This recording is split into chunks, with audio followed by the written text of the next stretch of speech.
So, hello Erica, my name is Skylar, I'm an SPTA here at Herzing University. How are you doing today? I'm good. I noticed that you had lateral reconstruction of the ankle, and now you're in a walking boot. How's that working for you? It's not fun, but it's better than it was before. So pain's getting a little bit more Pain's manageable? getting better, yeah. Okay. So what I'm going to start out with first, I'm going to take your vitals. I don't actually need to take them. Okay. But be sure to practice. Vitals, and then I'm going to go ahead and get a girth measurement on the foot. Okay, we'll take your... Do you want me to actually do the girth measurement as No, well? you don't have to because it's the ankle. So Okay. since we already did the ankle, just remember what how to do it, and that's another thing you want to practice. So you can pretend you did it. Okay.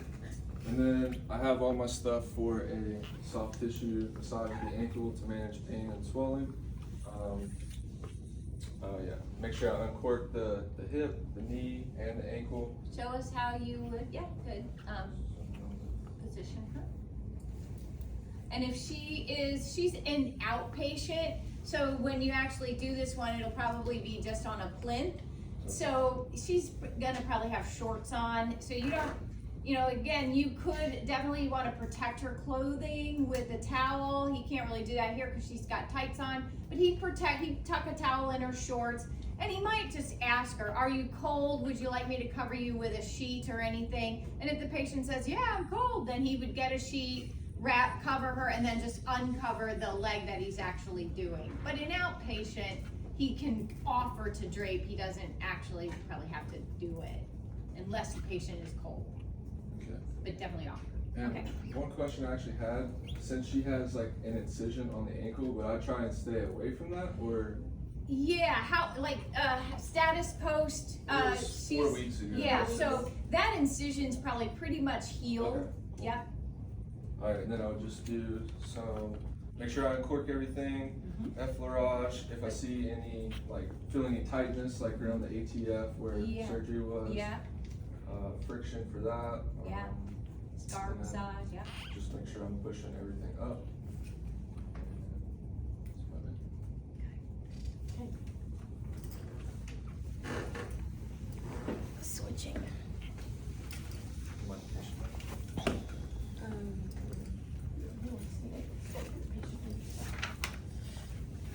We're just switching patients in PTA's house. I'm the PTA now. And then I'll also introduce myself. Hi Sky, I'm Erica. I'm gonna be helping you today. I'm gonna go over some bed mobility, a couple exercises, and then we'll prepare you to, I'll have Steven come in and then we'll practice some gait training and measure you with some crutches. So, the reason why it's important to go over bed mobility with the patient and to educate them on that is because since he is post-surgery, he's possibly could be compensating a little bit on movement, so it's important to go over bed mobility to relearn normal movement patterns and decrease any of those compensating movements that he might be doing navigating through the bed. So for one, also it said too in that list that the patient was not aware of their precautions.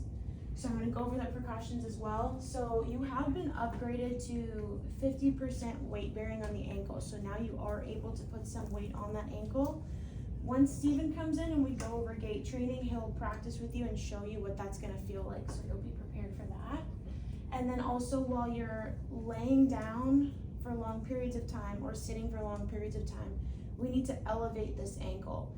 At least above the heart would be ideal, but if we can at least get it elevated above the waist, we can do that if that's the best we can do right now. See how it's elevated above the heart because he's laying down. So yeah, those are your precautions. And then as far as exercises, what we would do, I would just work on passive range of motion. So dorsiflexion, plantar flexion, inversion, and eversion. I'd hold each of those positions for about 5 seconds and do each position probably 10 times. And then I can also explain to Sky, so what we just did, you can do that at home as well, but it'll be active range of motion because now you're doing it yourself. But We're bringing the toes to your head, pointing the toes away from you, holding that position for 5 seconds, 10 times, and then bringing the toes in towards midline and away from you. Do that, hold that for 5 seconds as well. So that kind of is included as far as what we did during the training, and then also it includes home exercise program as well, because he's gonna be doing that at home. And then on top of that, we also can teach him how to do ankle pumps. Ankle pumps are gonna be helpful for strengthening and also blood circulation. All we're doing for the ankle pumps, we're just bringing the toes to our head and pointing them away from us a few times, maybe 10 to 20 times, just to get that blood flowing a little bit. And then from here, I'm gonna teach him how to go from supine to sitting to get him prepared to stand up. So that way Steven can come in and he'll help you with gait training, okay? So since you are able to get 50% of your weight on the ankle, we don't have to be too strict about how you move. The easiest way I would say for you to be able to go from lying to standing would be to roll over onto your side. So you can just roll over, you can sweep the legs down and just use your elbow and hand to push to sit up. And your patient, I mean, I like what her thought process was with this, because you got a 22-year-old, and this is one patient where I'll be okay with you if you guys leave him sitting at the edge of the plinth, because it's 22-year-old and outpatient. You don't necessarily have to do bed mobility with them, but I liked her idea of he's probably developed some bad movement patterns, so I'm just gonna make sure he's doing correct movement patterns. And so that way, if one of the instructors asks, well, she's 22 years old, she's an outpatient, you don't need to be doing, you explain, you gave a rationale. But again, we would be okay too with this one if you didn't really cover the supine to and from sit, because you'll also be covering a sit to stand appropriately with the crutches and all of that. Okay, and then from here, watch where I'm rolling over bed here. You can put your feet down. And then Steven will come in. Yep. Let's get you into the wheelchair. Hey, how are you? I'm Steven, I'm an SPTA. I'm gonna get you in the wheelchair so that way I can demo for you how you're gonna be using your crutches. You also just got upgraded to 50% partial weight bearing. So I'm gonna go ahead and get the scale and show you how exactly you're gonna feel for that, and that way you know how much pressure you can put on that affected level. I'm also gonna be teaching you how to go up and down the curve with the crutches. Okay, let me just put this.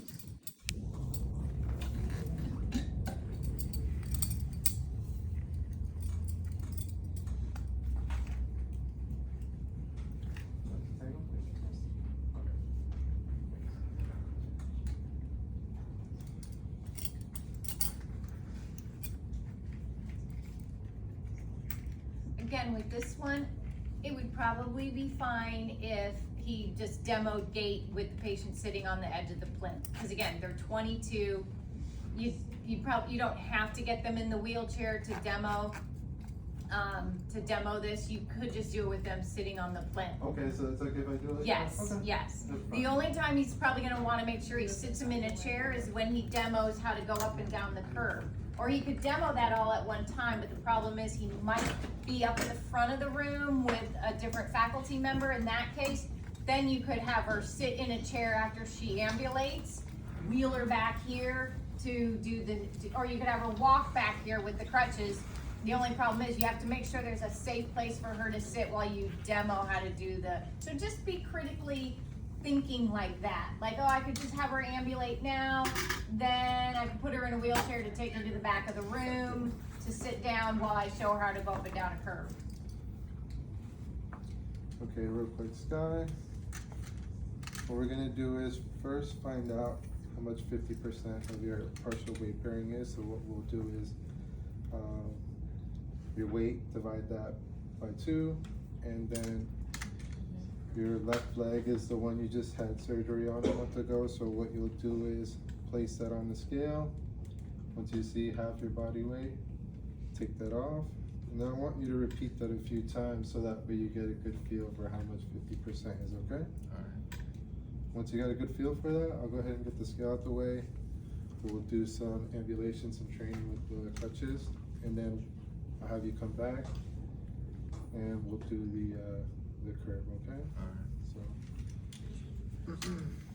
the way you're gonna use the crutches is, you're gonna bring the crutches, you're gonna bring your affected 50% only, bear weight through your hands, and then your unaffected. Crutch, affected, unaffected, got that? Okay, and then with the curve, what you'll wanna do is, we have a saying that says up with the good, down with the bad, so what that means is, when you're going up the curve, first you'll put your stronger leg up first, the one you didn't have surgery on. So you'll step up there, and then the crutches and your other leg can follow, okay? And you turn towards your strong side. And again, up with the good, down with the bad. So when you come down, bring your crutches, bear weight through your hands, affected, unaffected. Did you get all that? Yes, sir. Okay. Yeah. What I want you to do is go like this for me, please.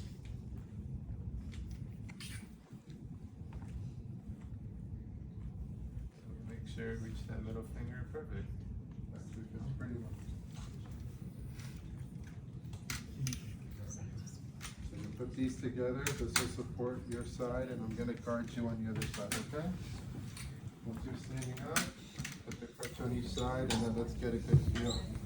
50% of your weight, okay? And what are you gonna tell him to do with his affected leg?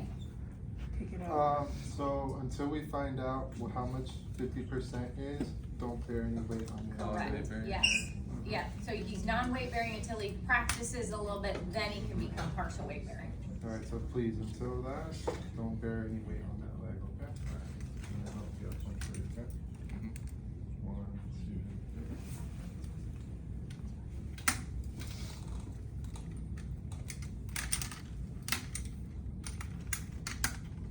Okay, are we gonna confirm the fit? Oh, yes. Drop your hands down for me, please.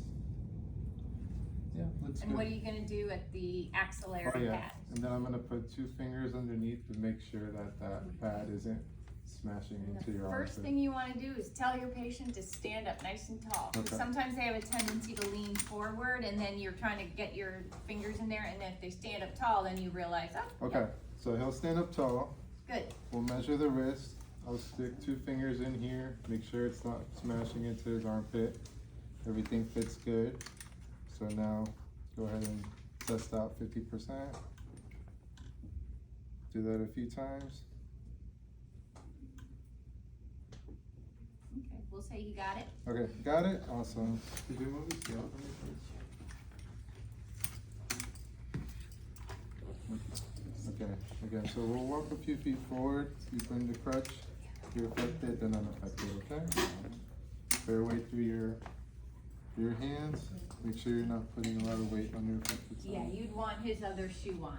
Because he's gonna be uneven. Okay, Yeah, so always make sure, even with the partial weight bearing, they still have both they're gonna still have both their shoes on. okay. But we can tell now which one is his back. That's Yeah, why, it's that's why I okay. did it That's what for I you. thought, is because you were doing that, Yeah. that's what I thought. But yeah, in the real thing, you'll have both shoes on. Okay, Okay, so we can say he walked okay, yes, and turn around turns towards to the the right. strong side. Yeah, Just really show us how you're gonna guard him going up and down the curve. okay. Alright, so Scott, do me a favor, approach the curve, get as close as you can. And, Good. He's on the weaker side, yeah, good, nice. so remember. Let's look at the gait belt though. How are you supposed to hold it? You hold it underhand, and then Yeah. the other hand can be Like- just kind of in front of him, Okay, and just not on the shoulder, but just kind of there in case. hovering Okay. Yep, in front so of them. think about that. okay. Hovering, yeah. So go up with your good and then let the crutch and the affected leg follow. And then show us how, once he turns, how you're gonna guard him coming down. Yeah, You still wanna hold him in the, well, that's actually okay. Okay. Maybe- so I then think so. you go down with the bad. So yeah, bring the crutch, you're affected. And you're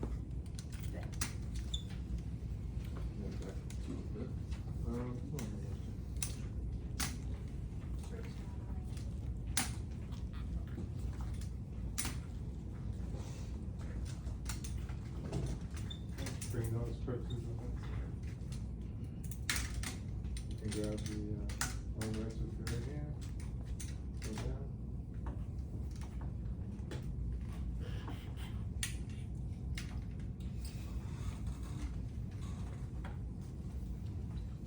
Anything else? No, I think We're done. that was good. Yeah, we got